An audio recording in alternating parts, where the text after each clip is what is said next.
नमस्कार मित्रों, ज्योतिष रहस्य चैनल में आप सभी का स्वागत है। हमारे चैनल में लाल किताब से संबंधित संपूर्ण जानकारी प्रदान की जाती है। आज की कक्षा का विषय है घर की बाधाएं, ऊपरी हवा, तंत्र मंत्र, जादू टोना। कुछ लोगों की कुंडली का उपाय करने के बाद भी तकलीफ दूर नहीं होती।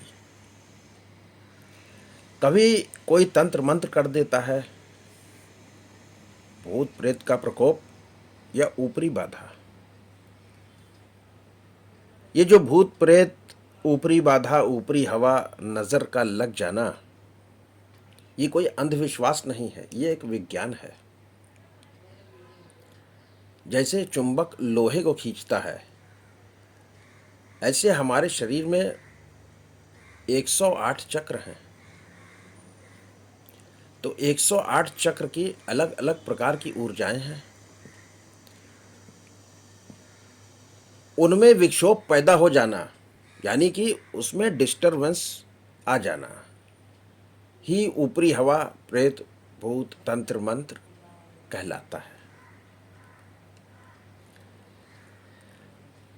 और जिस व्यक्ति के ऊपर इस प्रकार की एनर्जी का प्रकोप होता है, वो फिर चक्कर लगाता है तांत्रिकों के।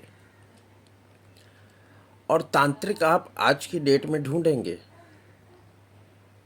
तो पूरे भारत में ढूंढने पे 10-20 ही मिलेंगे। बाकी सब लूट रहे लोगों को, पैसा कमाने का धंधा। क्योंकि तंत्र की विद्या आसान नहीं है। 64 योगनियां हैं, 64 प्रकार का तंत्र है, जिसकी शिक्षा प्राप्त करने के लिए 10 से 12 वर्ष का समय लगता है। तो वो लोगों को लूटते हैं। लेकिन लाल किताब में बहुत सारे उपाय जनरल कॉमन दिए जाते हैं। जैसे कि किसी को नज़र लग जाती है तो मिर्ची नमक से उतार देता है, उसको आग में डाल देता है।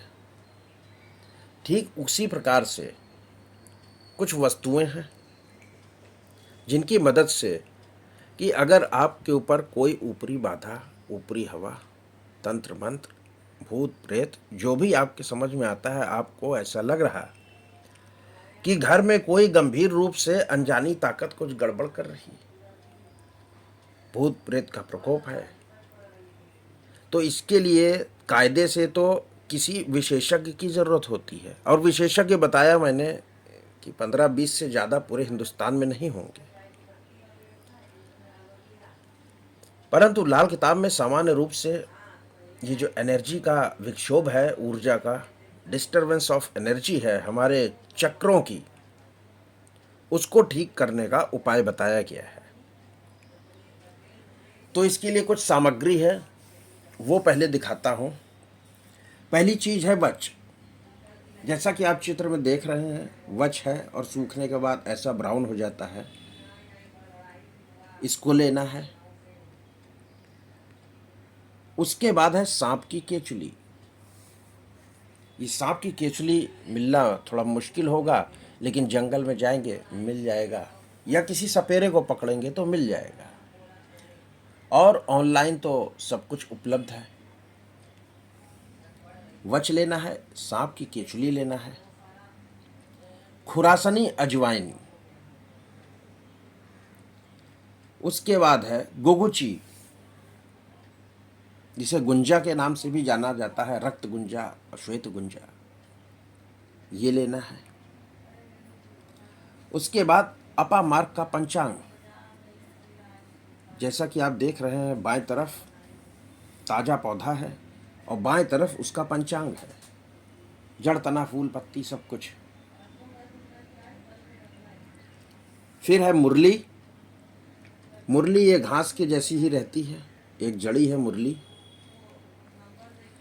उसके बाद मदार की जड़ लेना है। ये चित्र में मदार का पेड़ दिखाया जा रहा, पेड़ नहीं लेना है, पत्ती नहीं, फूल नहीं, मदार की जड़ मिट्टी में खोदिए, थोड़ी जड़ निकाल लीजिए।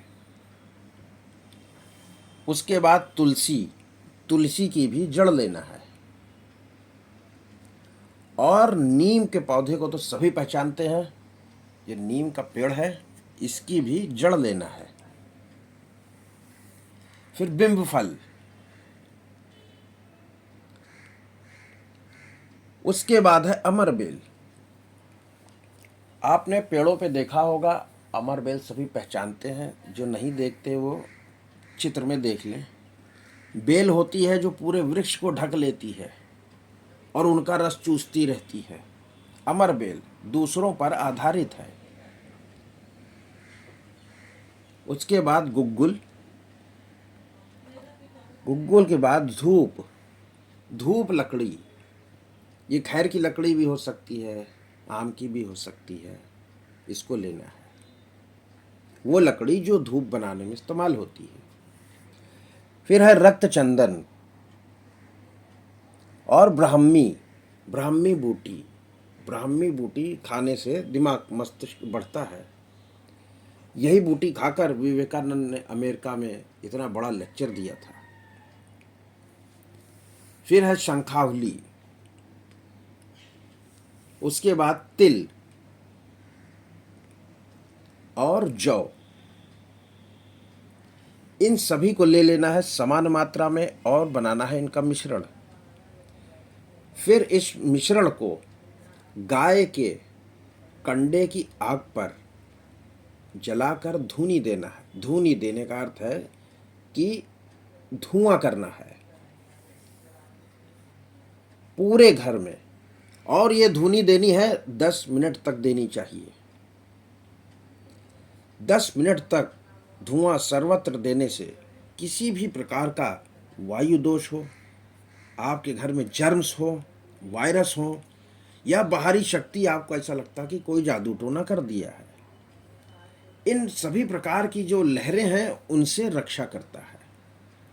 ये लहरें हैं राहु की। और जब भी तंत्र मंत्र जादू टोना ये सब कुछ होता है, वहाँ राहु केतु जरूर इन्वॉल्व होते हैं। और यही कारण है कि जब कोई तंत्र किया जाता है किसी के ऊपर, या किसी के ऊपर हो गया है, उसकी काट दी जाती है, तो वहाँ पर सिंदूर, नींबू, मिर्ची, सुई नींबू में चुभोकर, इस प्रकार से तांत्रिक लोग उपाय करते हैं। और ये सारी चीज़ें किसकी हैं? केतु की हैं। सुई क्या है? केतु है। और सिंदूर मंगल है। मंगल केतु का बहुत इन्वॉल्वमेंट होता है, और केतु के एक्सिस पर राहु होता है, इसके लिए वो भी। तो इन सभी मिश्रण को मिलाकर और गाय के उपलों में आग लगाकर उसकी धूनी पूरे घर में देनी चाहिए। ये एक प्राचीन गुप्त नुस्खा है, और प्रत्येक गृहस्थ को ये धूप जरूर जलानी चाहिए। ये प्राचीन गुप्त नुस्खा केवल असली लाल किताब में लिखा है कि आपको तांत्रिक के पास जाने की जरूरत नहीं पड़ेगी, आपको कोई लूट न सकेगा, और बाधाएं भी दूर होंगी, और जो घर में जितने भी जर्म्स बैक्टीरिया रहेंगे वो भी मर जाएंगे। तो इसका उपयोग सभी को करना चाहिए। आशा करता हूँ कि ये जानकारी आप लोगों के लिए लाभप्रद होगी। फिर मिलते हैं अगली किसी कक्षा में, तब तक के लिए आज्ञा। धन्यवाद।